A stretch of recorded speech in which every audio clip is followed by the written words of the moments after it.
Happy New Year! With the arrival of 2024 comes a fresh avalanche of Magic the Gathering products, storylines, tournaments, and events.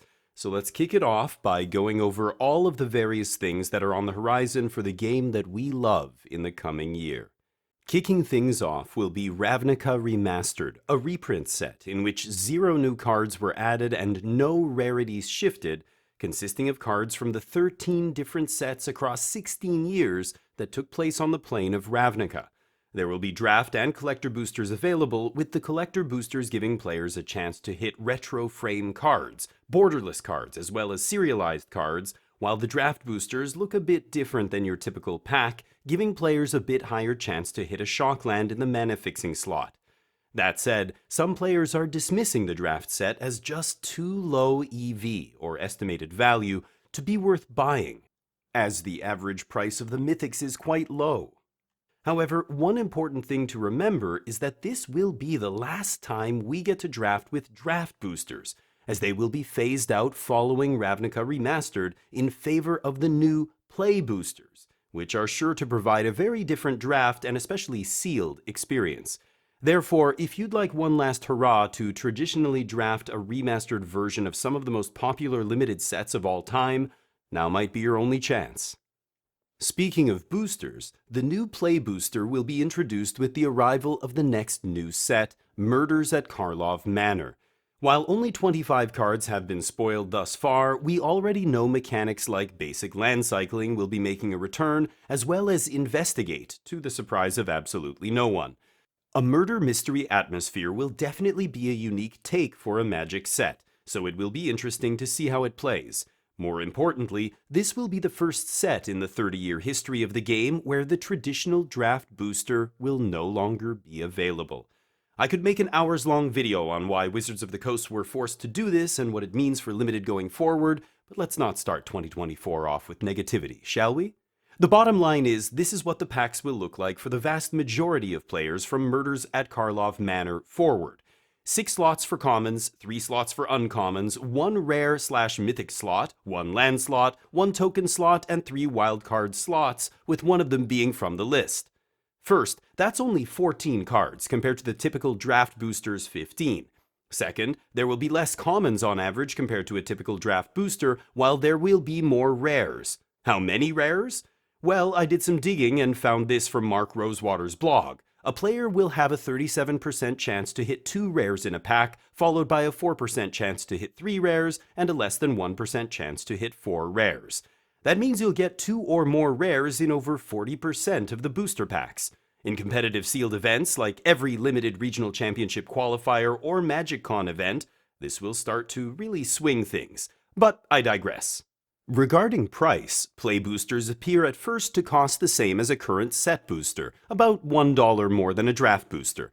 However, play booster boxes come with 36 packs as opposed to the 30 packs normally found in a set booster box, making the play booster box cost anywhere from $20 to $30 more on average than a set booster box sells for now.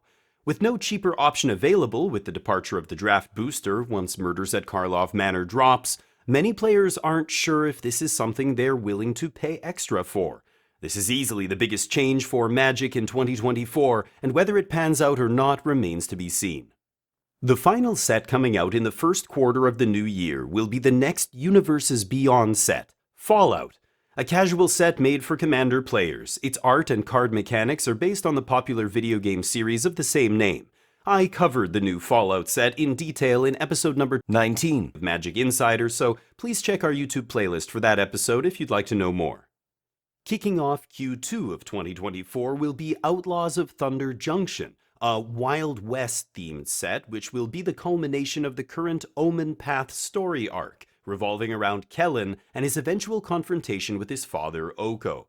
The world of Thunder Junction is being marketed as a place where villains congregate to find fortune and fame, and sure enough, the first art drop from the set clearly shows the silhouettes of Rakdos, Vraska, and Oko, who is also prominently featured in the art above. Most of the buzz online is players confidently saying the character on the far left is actually Tiny Bones, a fan favorite minor character from Dominaria that hasn't been featured in any major way in Magic before. The figure between Rakdos and Oko is the same new character that's been spoiled in another art piece, whom we know nothing about yet. However, it's the final character that still has players guessing, with many assuming it to be Jace, considering his history with Vraska and his proximity to her in the art. All these questions and more will be answered when Outlaws of Thunder Junction drops this year. Next will be another non-traditional set with no lore at all, Modern Horizons 3, which follows in the footsteps of Modern Horizons 2, the best-selling set in Magic's history until Lord of the Rings Tales of Middle-earth stole the crown in 2023. That means it will be legal only in Modern, Legacy, Vintage, Commander, and Pauper, and will almost certainly be chock full of extremely powerful stuff. Consider that despite the Modern format spanning a whopping 87 sets going all the way back to 8th edition, almost 50% of the most played creatures in Modern are still from the previous Modern Horizons sets, so one can imagine how significant this third installment will be for older formats where it's legal. One big difference with this new Modern Horizons set is that it will be released on Magic Arena at the same time as Paper, marking the first time a set like this has made its way to the platform. What will that mean for the digital-only historic and timeless formats? We can only wait and see. Kicking off the final group of sets is the next Universes Beyond adventure, this time into the world of Assassin's Creed, the popular series of 12 open-world action-adventure games produced by Ubisoft. While there hasn't been much information released yet regarding this set, rest assured that we'll be keeping you up to date on any news related to it as we find out more. The second last story set of 2024 will be Bloomburrow, taking place on the plane of the same name, populated exclusively by anthropomorphic animals, in the same vein as films like Zootopia. This will be the first set in the Dragonstorm story arc, the second act of the larger 3-year story arc called Metronome, with the first act, the Omen Path arc, drawing to a close in Outlaws of Thunder Junction. Thus far, we know that there will be squirrels, frogs, rabbits, and rats in Bloomburrow, with the main story outline consisting of, quote, a ragtag team of anthropomorphic adventurers must band together to go on an important quest. Banding making a return? Sounds interesting, but we'll have to wait until later this year to find out more. Finally, the last set of the year is Duskmourn, House of Horror, a set taking place entirely in a gigantic haunted mansion full of unspeakable horrors. Thus far, we don't know if that means there is a world outside the mansion or if the entire plane of existence is contained within said large house, but we'll be here to confirm or deny that as we get more information. That's it for now, but join us next week as we continue to cover the news, spoilers, and recent developments in competitive Magic the Gathering, all in one place.